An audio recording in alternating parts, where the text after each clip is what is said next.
Je vous remercie. Question de Monsieur Yannick Horry à Monsieur le secrétaire d'État chargé de la mer et de la biodiversité. La parole est à Monsieur Yannick Horry. Merci Madame la Présidente. Madame la Ministre, de faire le porte-voix des ostréiculteurs du pays de Ré qui s'inquiètent pour leur avenir. En effet, au moment des fêtes de fin d'année, puis au printemps, ils ont été sous le coup d'interdictions de vente successives de leur production.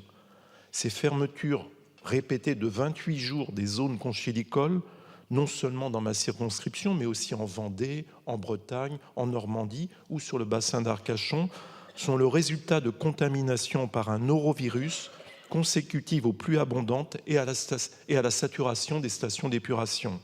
Ces interdictions étaient lourdes de conséquences économiques pour les producteurs d'huîtres. Ces arrêtés ont un impact significatif. Il me semble donc primordial de laisser au préfet la possibilité de mieux prendre en compte les situations locales.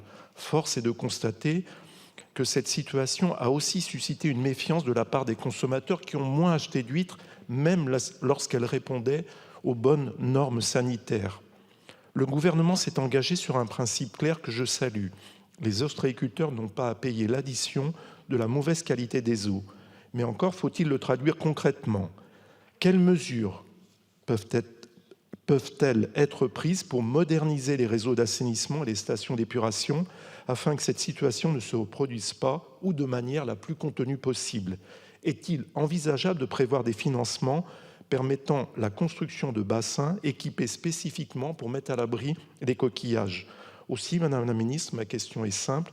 Comment entendez-vous accompagner et soutenir ces professionnels confrontés à une crise économique majeure? Merci. Je vous remercie. La parole est à Madame la secrétaire d'État chargée de la citoyenneté et de la ville. Merci Madame la Présidente. Monsieur le député Horry, comme vous l'avez rappelé, Monsieur le député, l'ostréiculture est une filière d'excellence dont la qualité de production est reconnue au niveau international. Pour mieux la protéger, le gouvernement a d'ailleurs souhaité qu'elle soit reconnue comme filière d'intérêt général majeur.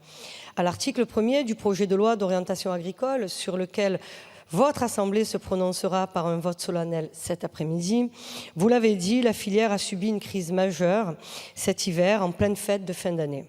Pour certains producteurs, cela représente une perte de chiffre d'affaires annuel de l'ordre de 70%. Comme mon collègue Hervé Berville, secrétaire d'État chargé de la mer et de la biodiversité, a eu l'occasion de le rappeler ici même, je veux vous redire que les producteurs ne sont pas responsables de la crise.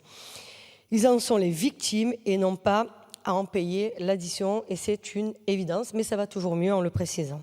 Pour cela, le gouvernement veille à ce que les collectivités puissent mettre en conformité leur système d'assainissement et leurs réseaux pluviaux, de manière à éviter les phénomènes de surverse qui génèrent les contaminations, on le sait parfaitement. Les contrats de plan État-région seront mobilisés et renforcés en conséquence, à l'instar des 2,5 millions d'euros financés par l'État pour le bassin d'Arcachon, par exemple. Les actions coordonnées avec les agences de l'eau seront également soutenues, comme prévu en Gironde, avec la mise en place d'un contrat eau-climat de 10 millions d'euros, annoncé par le secrétaire d'État en avril pour réaliser les investissements nécessaires, évidemment, dans les bassins versants.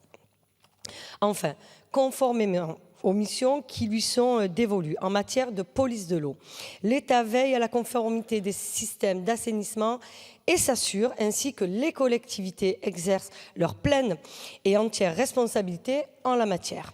Mais à court terme, il faut redonner confiance aux consommateurs et vous avez raison aussi de le rappeler. Pour cela, le gouvernement a fléché une aide de 500 000 € afin de soutenir la communication de la filière. Il s'est également engagé à ce que les conchyliculteurs touchés par les fermetures puissent bénéficier d'une exonération de redevance domaniale accordée au niveau départemental. Nous avons obtenu des banques le principe d'un rééchelonnement des dettes des professionnels pouvant inclure jusqu'à une année de différé de paiement ou de prêt de trésorerie à taux préférentiel. Enfin, nous portons auprès de la Commission européenne, en lien avec les professionnels, Monsieur le député, une demande d'aide exceptionnelle pour compenser les pertes économiques des entreprises touchées. Pour mieux anticiper les prochaines crises, nous soutenons par ailleurs le développement d'outils prédictifs de suivi de la qualité des eaux.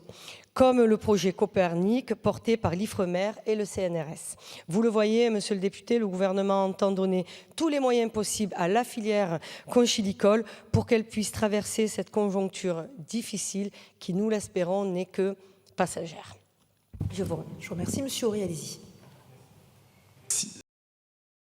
Pour ces réponses et pour ces actions qui, je l'espère, donc protégeront une filière, comme vous l'avez dit, d'excellence. Merci.